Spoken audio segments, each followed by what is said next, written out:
Vacina da gripe estaria sendo misturada com a da Covid-19 sem aviso? Vou ter que mandar para as meninas. Gente, vocês viram que eu tô falando sobre as vacinas? Eu recebi uma notícia de mais cedo. Nossa, mas essa aqui? É. Olha lá, Amanda. Amanda, vem cá. Oi, meninas. Amiga, você viu essa notícia? Gente, que site é esse?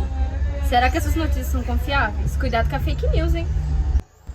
Cuidado com as notícias falsas.